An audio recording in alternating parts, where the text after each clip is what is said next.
अस्सलाम वालेकुम to all of you. Welcome to mature minds में आज हम लोग तीन जो न्यूज़ हैं मेन उनके हवाले से बात करेंगे। ख़बरें तो बहुत सारी हैं, अपडेट्स बहुत सारी हैं, लेकिन फिर वीडियो लंबी हो जाती है तो हम लोग तीन के तक रिस्ट्रिक्ट रहते हैं। नेक्स्ट वीडियो हम गज़ा के हवाले से बात करेंगे। फ़िलहाल हम बात करते हैं। पहला तो लंदन में मेयर का जो इलेक्शन हुआ था, वहाँ पे एक पाकिस्तानी ने यानी थर्ड टाइम कंसेक्टिवली मेयर की पोजीशन संभाल ली है, तो उसके हवाले से बात करेंगे। दैन दूसरा जो हमारा पोर्शन होगा that will be on Pakistan में बहुत ज़्यादा बारिशें हो रही हैं, उसके हवाले से बात करेंगे। एंड थर्ड जो हमारे पास है वो इंडियन इलेक्शन के हवाले से एक अपडेट है। इनफैक्ट इंडिया जो है अपने वो ऊँचे तगंडों पे आ गया है और एक अटैक हुआ है जिसका कश्मीर में, तो उसके हवाले से हम बात करेंगे। That can be used against Pakistan to win the elections in India, तो उसके हवाले से बात करेंगे। आइए शुरू करते हैं। पहले हम बात करते हैं लंदन के हवाले से कि लंदन में जो इलेक्शन हुए हैं उसके हवाले से बात करते हैं। तो लंदन यू नो दैट के यूके का बेसिकली कैपिटल है, तो लंदन बेसिकली ये है। तो यहाँ पे जो है तकरीबन 14 कॉन्स्टिट्यूंसी है, 14 यानी कि यहाँ पे हल्के हैं, और 14 में से 9 हल्के जो है ना वो एक पाकिस्तानी ब्रिटिश पाकिस्तानी है, बेसिकली सादिक खान, उन्होंने हासिल की हैं। एंड उन्होंने यहाँ पे जीत हासिल की है। अगर बात करें सादिक खान की, तो सादिक खान जो है वो लेबर पार्टी से लंदन में बेसिकली अपना इलेक्शन लड़ रहे थे और 43.8% लोगों ने वोट इनको डाला है। एंड ये थर्ड टाइम कंसेक्टिव ये लड़ रहे हैं, यानी कि जीते हैं। इनफैक्ट ये 2005 से लेके 2016 तक ये पहले मेंबर ऑफ पार्लियामेंट रहे हैं। वहाँ पे जो है लोअर हाउस, जो इसको हाउस ऑफ कॉमन्स भी कहा जाता है।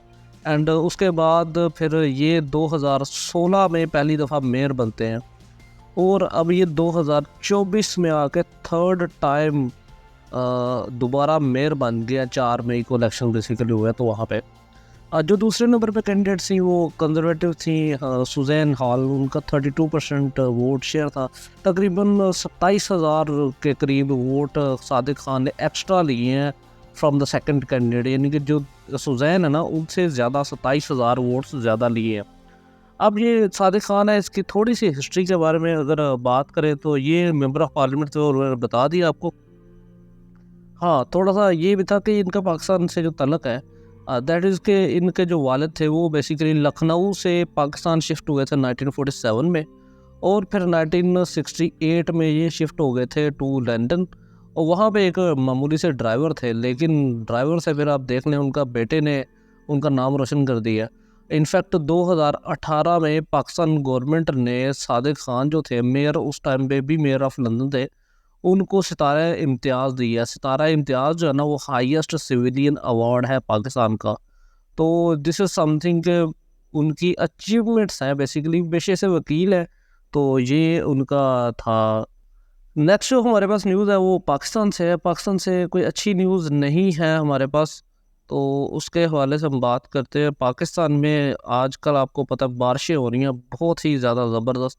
अब ये जो बारिशें हैं ना, ये मंथ ऑफ अप्रैल जो है वो 1961 के बाद सबसे ज़्यादा बारिशें देखी गई हैं। तकरीबन 530%, 532% प्रिसाइजली अगर कहा जाए तो वो ज़्यादा बारिशें देखी गई हैं फ्रॉम प्रीवियस ईयर। तो ये दिस इज़ ह्यूज नंबर। तो 1961 के बाद यानी कि सबसे ज़्यादा बारिशें इस साल यानी कि 2024 में हुई है, और इससे 144 लोगों की तकरीबन डेथ हो गई है। तो दिस इज़ ह्यूज लॉस। इससे तकरीबन 3500 मकान जो है वो भी तबाह हो गए हैं, लेकिन उनका तो खैर है, लेकिन 144 जो जाने चली गई हैं। अब ये जो 35 हाउसेज है, अब इनमें अगर बात किया जाए तकरीबन 20,000 के करीब जो है ना लोग वो डिस्टर्ब हुए हैं, और ये ज़्यादातर जो तबाही है ये केपीके में ज़्यादा हुई है।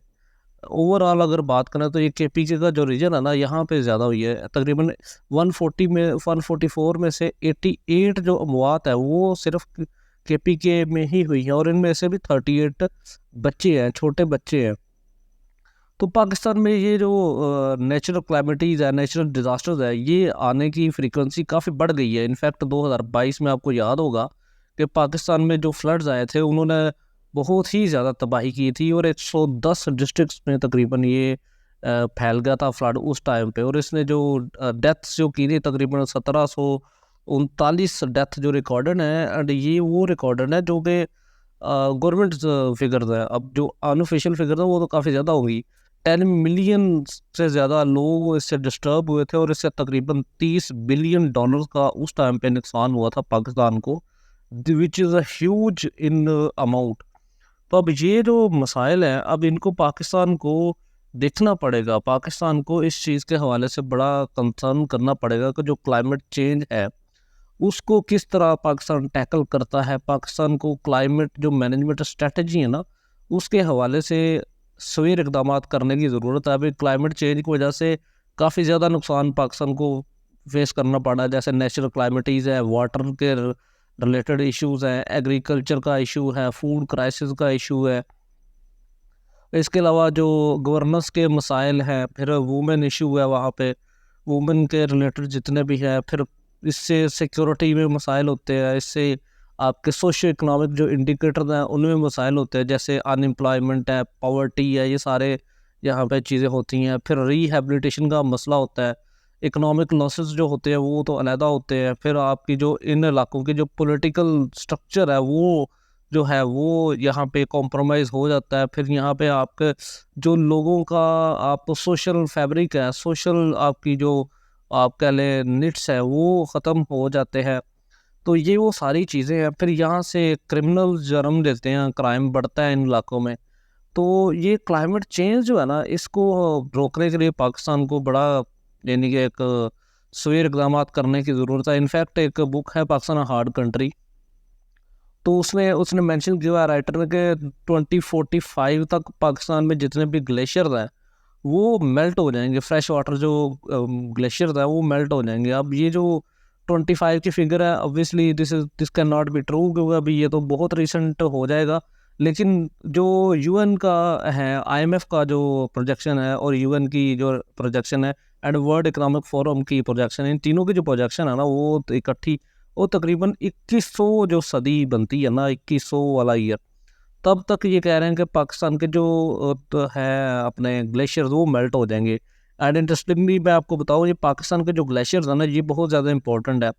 अब ये इंपॉर्टेंट क्यों है? आपको पता है नॉर्थ पोल और साउथ पोल, ये दुनिया में दो पोल है जहाँ पे बर्फ़ सबसे ज़्यादा है। इनके बाद जो थर्ड पोल गिना जाता है ना, वो पाकिस्तान के जो ग्लेशियर्स हैं उनको गिना जाता है कि यहाँ पे सबसे ज़्यादा बर्फ़ है। अब ये जब पहले पिघलेगी तो इसका सारा का सारा पानी जो है ना वो समुंदर में जाएगा, दरिया, यहाँ से फ्लड्स आने की जो प्रोबेबिलिटी है वो ज़्यादा बढ़ जाएगी। फिर यहाँ पे जो समुंदर का पानी है वो ज़्यादा होने की वो यहाँ पे ख़दशात है। एंड दिस इज़ समथिंग कि हमें इसके बारे में ये करना चाहिए। ये एक हिसाब से आप कह सकते हैं फीडबैक लूप बन जाते हैं। फीडबैक लूप से क्या मुराद है? एक साइकिल ऑफ जो आप डैमेज बन जाता है। अब इससे क्या होगा, जब ग्लेशियर मेल्ट होंगे तो पानी ज़्यादा से ज़्यादा समुद्रों में जाएगा। जब पानी ज़्यादा से ज़्यादा समुद्रों में जाएगा तो समुद्रों में यहाँ से फिर जो आपके बारिशें हैं वो ज़्यादा होंगी। जब बारिशें ज़्यादा होंगी यहाँ पे फ्लड ज़्यादा होंगे, फ्लड ज़्यादा होंगे तो नुकसान ज़्यादा होगा। अब यहाँ पे क्या होगा, गर्मी भी ज़्यादा बढ़ जाएगी तो देन मसाइल होंगे। अच्छा, तो नेक्स्ट हमारे पास न्यूज़ है, last news that is from India. India में जो ये कश्मीर वाला पार्ट है ना, ये तकरीबन ये बनता है और ये पाकिस्तान कश्मीर, पाकिस्तान एडमिनिस्ट्रेड कश्मीर है। अच्छा, ये जो पाकिस्तान एडमिनिस्ट्रेड कश्मीर है ना, ये वाला पाकिस्तान जो एडमिनिस्ट्रेड कश्मीर है, इसके 10 डिस्ट्रिक्ट्स हैं। इन 10 डिस्ट्रिक्ट्स में एक डिस्ट्रिक्ट है पुंछ। और same is the case with Indian administered Kashmir. ये जो इंडियन एडमिनिस्ट्रेड कश्मीर है ना, इसके दो रीजन है, एक जम्मू रीजन है और एक कश्मीर रीजन है। ये जो जम्मू रीजन है यहाँ पे आगे फिर 20 डिस्ट्रिक्ट्स हैं। ये जो 20 डिस्ट्रिक्ट्स हैं इनमें एक ज़िले का नाम है पुंछ। तो इंडिया में भी एक ज़िले का नाम है पुंछ और पाकिस्तान में भी एक ज़िले का नाम है पुंछ। जो इंडिया में पुंछ है ना, इंडिया में डिस्ट्रिक्ट पुंछ है। इंडियन ऑक्युपाइड कश्मीर में जो है पुंछ, जो ये पुंछ है ना, यहाँ पे एक अटैक हुआ है on Indian air force, IAF, Indian air force पे एक अटैक हुआ है। और यहाँ पे ये कहा जा रहा है कि एक जो यहाँ पे इंडियन आर्मी का बंदा है वो मारा गया है, 1 किल्ड एंड 5 इंजर्ड। अब ये जो इंसिडेंट है दैट्स द बिगेस्ट इन 2024, यानी कि अभी तक ना 2024 में ये सबसे बड़ा धमाका था ऑन इंडियन एयरफोर्स या Indian military by any group. ये जो कश्मीरी लिबरेशन जो फ्रंट था, यानी कि कश्मीर के जो लोग आज़ादी चाहते हैं, ये उन्होंने बेसिकली हमला किया है। और ये 2024 में टोटल 3 हमले हुए हैं इंडियन एयरफोर्स पे, और ये जो 3 है इनमें सबसे बड़ा ये वाला है। और इसकी जो टाइमिंग है ना दैट्स वेरी इंपॉर्टेंट है। टाइमिंग क्यों इंपॉर्टेंट है? अगर बात करें हमले की, इस हमले की, तो वहाँ पे एक बंदा मारा गया है और 5 बंदे ज़ख्मी हो गए हैं।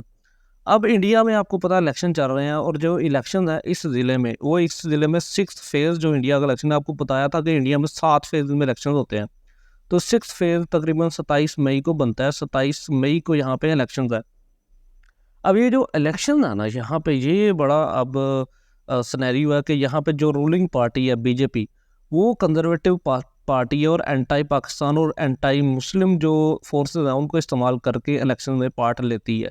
लेकिन अब यहाँ पे मसला ये हो गया कि इस दफ़ा ना अवामी जो सपोर्ट है ना वो बीजेपी को नहीं मिल रही। अब जब ये सपोर्ट नहीं मिल रही तो बीजेपी हाथ पैर मारने के लिए क्या कर रही है, इस तरह के होशियार गंदे इस्तेमाल कर रही है।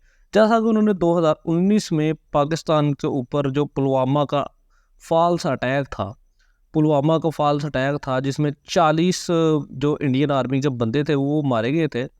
अब ये जो फॉल्स अटैक था ये इन्होंने पाकिस्तान पर डालने की कोशिश की, लेकिन फिर पाकिस्तान ने जो सरप्राइजेज दिए वो सबको याद है। जनरल आसिम मनीर साहब ने उस टाइम कहा था कि आप हमें सरप्राइज़ नहीं कर सकते, हम आपको सरप्राइज़ करेंगे। फिर हमने इनको एक तोहफ़ा दिया था अभिनंदन की शक्ल में। दुनिया की पहली बुज़दिल कौम है जो कि यह अपने जो हारे हुए सिपाही है ना, ये हारे हुए क्या भगोड़े सिपाही हैं, उनके ऊपर फ़िल्में बनाती है। अब इन्होंने अभिनंदन पे फ़िल्म भी बनाई है ना। तो ख़ैर ये बॉलीवुड में तो जीत सकते हैं, सिर्फ़ फ़िल्मों में जीत सकते हैं इंडिया वाले, लेकिन ऑन ग्राउंड रियलिटी कुछ और होती है। अच्छा वापस आते हैं। अच्छा, ये इन्होंने पुलवामा जब पाकिस्तान के ऊपर डाल दिया तो फिर मोदी जो था उसने उस टाइम पे वोट मांगे थे in the name of this incident के 2019 में, यानी कि उन्होंने कहा था जी कि पाकिस्तान हम पे हमला कर रहा है और मोदी जो है ना वो ही बचा सकता है मुल्क को, तो आप मोदी को वोट करें, तो मोदी जीत भी गया था। अब 2024 में ये सेम स्टोरी रिपीट करने की कोशिश कर रहे हैं, और इसका जो प्लॉट है वो शायद बुना गया है। इंडियन एयरफोर्स पे इन्होंने हमला करवाया पुंछ में। अब ये खुद करवाया या पाकिस्तान में बनता है, या देखते हैं क्या बनता है। अब इसका लेटेस्ट जो सिनेरियो होगा, लेकिन this was an important update from India, इसलिए मैंने सोचा मैं आपको इसके बारे में बता दूं। हमारे पास अभी न्यूज़ है गज़ा के हवाले से, वो मैं आपको नेक्स्ट वीडियो में देता हूँ। Thank you very much for listening and stay updated with the mature minds Pakistan.